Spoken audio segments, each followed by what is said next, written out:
Rick, how did you make the jump from obviously from church to professional? When did you start making those steps in that direction? Oh man. So yeah, I get to sort of the church phase, and then you start to branch out. You start to look for other opportunities. So how can I take this outside of church? What I know. Yeah. And then it's funny because a lot of the musicians that play in church end up being some of the musicians that are behind some of the most famous people that we know and see and love from a live point of view. Songwriters. As musicians, as bass players, as drummers, as guitarists, as BVs, so backing vocalists, as tour managers. It's like a funny transition. So the transition is quite easy because you know a lot of these people. So it will start as something. You went to church with them, and then you're like, or this person knows that person. It's actually, I get it. So you put the feelers out, like, okay, this is what I'm doing, and this is what I'd like to do. Who's the best person to speak to? And usually that degree of separation is just so small that you can literally start having conversations with the musical director of Jessie J's band at the time, or that quick, proper decision makers. Bang. Exactly that, because that's the transition from musicians that play in church. Normally, you find themselves on the big pop gigs or the big stadium gigs. That's it's just the way it seems to happen. My transition was I did it. Then I did school. I did uni for a year, and then I was like, I don't want to do this. I don't want to. What were you studying? I think at the time it was computer studies with like business. It was like a hybrid course. Okay. And I did it for a year, and I just felt like, okay, I might never get an opportunity to run at this as hard as I'd like. And I've always been weird like that. I've always been like a further ahead of my years in terms of where I'm thinking I am and where I want to go. So in my head, I was thinking, okay, I'm 19 now, and in maybe 7 or 5 years, I might have a family, and I might not be able to be on the road, and I might not be able to pursue some of these things as hard as I'd like. So I thought, okay, let me take this time now and do what I'm doing. And if I fail, I fail. I still have, I don't know, 5-7 years to catch up and build a life. So yeah, that's what I did. I got to like 18 and I was like, okay, I just want to do this. I just want to do this professionally. And so it started off as like doing backing vocals for like open mic nights and special nights for artists. And then you progress, your name gets around, and then you end up maybe on a single show, and then you end up on a tour, and then one tour leads to 2 tours, and then you end up on albums and stuff like that. So it was a natural progression. Just being it, but it's all about networking. It's about just putting the feelers out, and then one foot in front of the other just kind of leads you to the next bigger opportunity. Because you were progressing quite quick. Because as I said in the intro, you were the opening artist for Faith Evans. How did you get that opportunity? So that was that's actually one of the biggest moments for me personally. I know it might not mean much for some people. No, it but, means a lot, but it's also a piss take because you had that and then COVID hit. And I was like, I saw the timings behind it, and I was like, that's a bit shit. Like, it's annoying how it's just everything just gets stopped in its tracks. So for me, I've and it's really weird. I've never really chased the fame of being a musician. It was just more the ability to do it on a bigger scale. So for a while, I did the 9-to-5 thing, and I was content, happy, and still doing the music on the side. And I think I got to 2017, had a really great job, and then I just had the itch. I just had this burning, like, okay, have I done everything? Have I really, really run at this? Did you squeeze everything out of it you could have? Yeah. Yeah. Just for me personally, and again, it might not look like, oh, have I done the stadiums, or have I been signed by a big record label? It's have I given myself the opportunity to express the way that I want to in this life? Will I regret anything?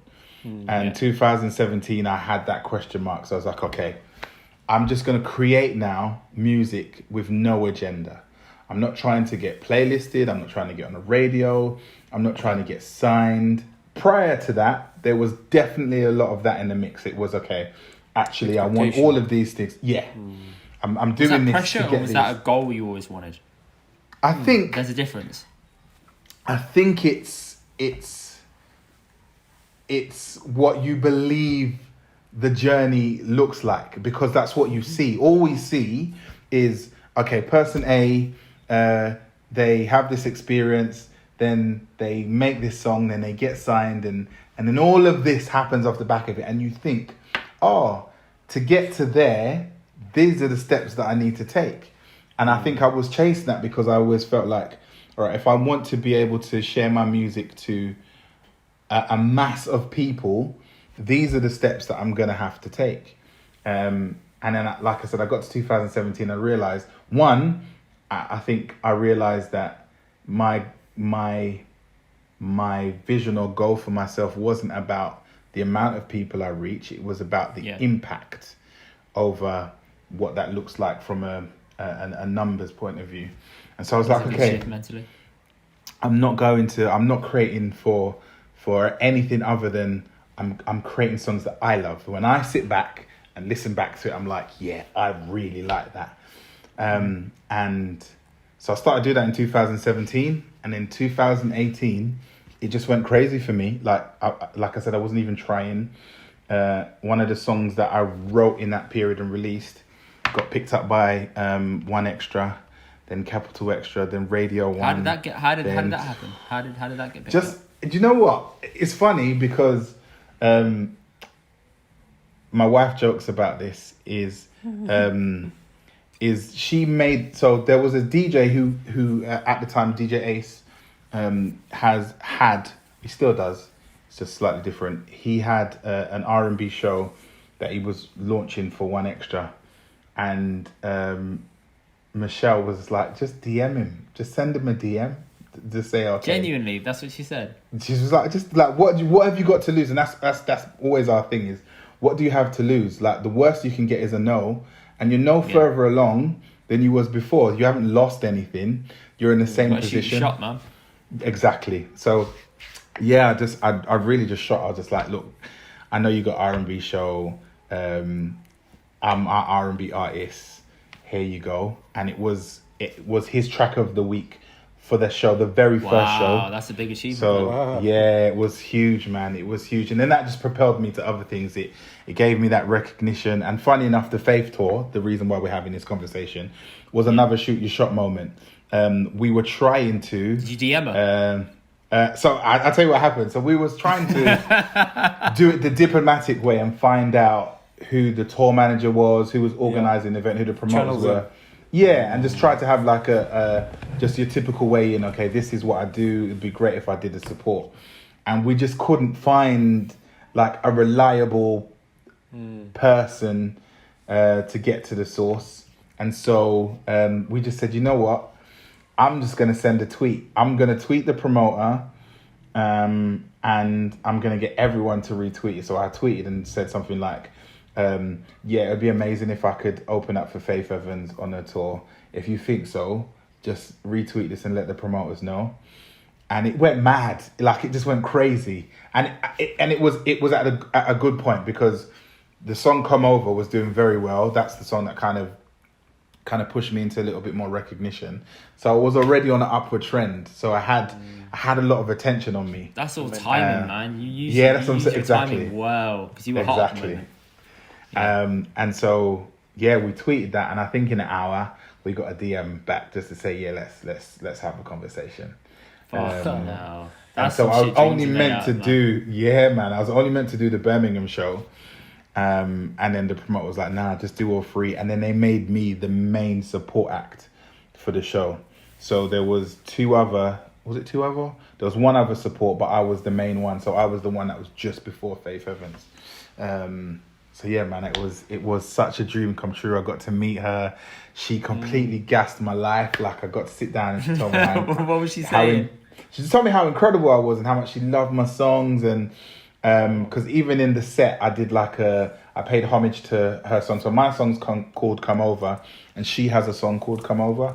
So I weaved that into my set, into the bridge of that song, just to pay homage. And yeah, man, she just, Little C's as well, like, came over to me because he was on the tour with Faith. That's weird. Why was he on the tour though? Because they're part of the sort of the Bad Boy family, right? So Biggie, the Bad Boy family and Biggie days. Yeah. So Little C's and bruv, I haven't heard that name in years. I'm Last telling time I you, heard his name said was in a Biggie song. This is what I'm saying. Right? Yeah, Like, Junior Mafia. So yeah, man, they like literally came to my dressing room. I didn't go and seek them out. They came to my dressing room and was like, yeah, your songs are incredible. You're such a great artist. She gave me a number. She said, anytime you're in LA, just hit me up. Let's work. Bro, and I was that's insane. just wild, man. It's just wild, especially like for a kid like me that like born in Jamaica, grew up in Hackney. Those things are just out of any imagination. In no vision or dream did I see myself doing that, and I think that's why it's such a big moment for me, personally. And then COVID hit, so we had some amazing plans. We had some tours lined up, and then COVID hit, and everything kind of stood still. But I guess everything happens for a reason. So yeah, that's how I got the Faith gig, just punting. Just shooting my shot. Everything happens for a reason, which means that's how you met me, innit? So there you go. Absolutely. There you go, man. Absolutely. It all came full circle. There we go. From Faith Evans to Indy Carer, that's what it's about, man. I'm telling you. That's it. Same level. Yeah? Same levels, bro. Right? Same level. Were you still working at the time and touring? So were you like working a 9 to 5 and jumping in the car to go? Yeah, man. That's always been my thing. I value having something stable, and I get it. Some people will like literally just cancel their life and go for the dream, and I admire that. But I just have too much to lose to do that. So we work them both as hard as exactly. We work them as hard as possible, and for me, again, the music thing is fun. It was only when things started to change in the way that they did that I had to see it as a business and something that was very serious. But for me, it was fun. So actually clocking off at 5:30 to go and do a gig was just like, okay, I'm just having fun. I'm not thinking about it any other way other than, okay, this is what I do after work, or this is what I do on the weekend. Yeah. That's a great way to think about it, man, because a lot of people don't think of it that way. They just think, oh, I've got my shot now, that's it, done. I'm going to call it. So do you know what? Do you know what really changed me? So it was when I was, like I said, when I was 19, up until a bit earlier than that. But yeah, I did the session singing for about 4 or 5 years. And when I came out the back of it, I hated it. I hated singing because it became work. Like, it became a job. And I said to myself off the back of that, if I ever do this again, in whatever capacity, whether I'm doing it as lending my voice to other people or I'm doing it for myself as an artist, it's got to be fun. I've got to be able to still enjoy this. It can't be what it was. And so, I think that's the learning curve that I went through. At 19, it was massively. And a lot of people think it's glamorous to be all over the world. In different no. To be all over the world. You have to pay for your own flights and shit as well, right? Like, no? It's not like it's all paid for you. Absolutely. Well, my experience as a session musician is all of my expenses are covered. So if I'm going on a tour, a European tour, I don't have to worry about anything. I know my flights are covered, my hotel's covered. Obviously tour bus, so there's no accommodation having to worry about that. My food is covered.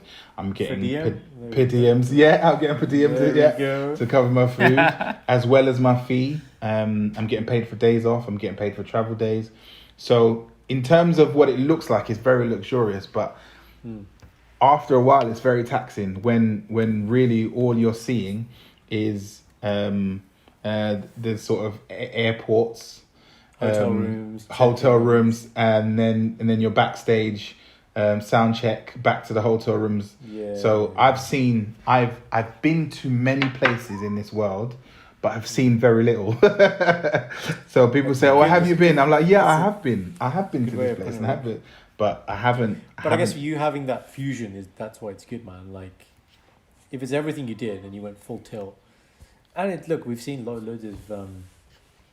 Let's take Michael Jackson, man. We talked about Michael Jackson before. That man had more in this world than most people ever have. Exactly. 10, 12 generations, but he still wasn't happy. He still wasn't fulfilled, man. You can't buy that, right? Despite outwardly having wealth. But I guess for you, it's like, you've seen the real side, but then you still got, like you said, your stability. You got your family. You're keeping it real, but you're doing the thing you love. Exactly. And something really good I read recently, which is like everybody talks about you need to do what you love. It's all about that. But this guy, he was like, no, first love what you do and then do what you love. But the first thing you have to, whatever environment you're in, you just need to optimize. And when I started setting up my businesses, Rick, I had this whole thing about, so the first thing I went into was like property investing. When you go to these property guy network meetings, it's all about, leaving 9 to 5, become a passive income generator. It's all people talk about now, crypto and those bullshit. But the thing is, it's like these things are not sustainable. Yeah, that's the first thing, right? They're not sustainable because you're gonna get bored. You're not stimulated from my point of view. The second thing is, it's not gonna happen, man. Like most people, like doctors I work with now, they want to do this thing and they want business. Say, look, you can do it, but there's bridging period of where you've got to have this and try and hustle and work on it. It takes years, man. It does. And you've got to know that, and you've got to be realistic about expectation, not think, like you said, get discovered, bang, bang, bang, bang, bang. And that's it. So, that's really cool. Ric's story of making it is a rare one as well. Like that doesn't happen often. Especially if you're like a new and up-and-coming artist. It's hard to have that sort of success level happening. I've definitely had blessings along the way. I've had things that I didn't orchestrate. Like, I didn't... It's just happened, or I've been in the right place at the right time. I've taken risks at the right time. It's just been a series of, I joke and say it's just been a series of punts. I've just been blagging it and landing each time. Even like with some of the biggest features that I have on the EP and people that I've been able to feature with, people look at me like, how did you get that feature? I'm like, I just blagged. I didn't blag.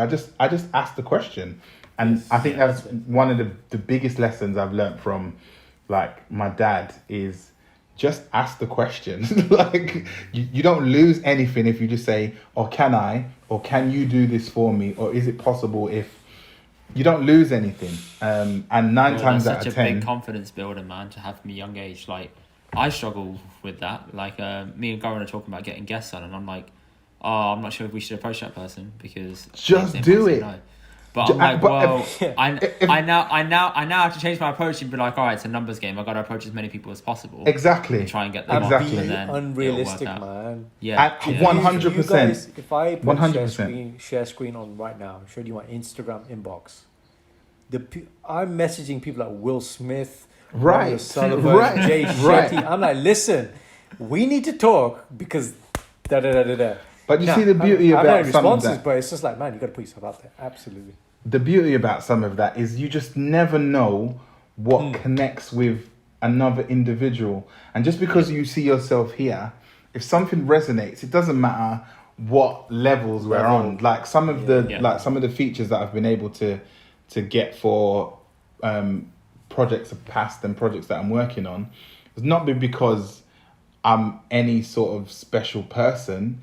It's because something about that song has connected with whoever I've sent it to, and they've seen past blue ticks and 50,000 followers or whatever, and have just seen actually this song is great and I want to be a part of it. Real guy, he's a real guy. Exactly, and that's definitely something I've learned on this journey is as basic as it sounds, we are all the same.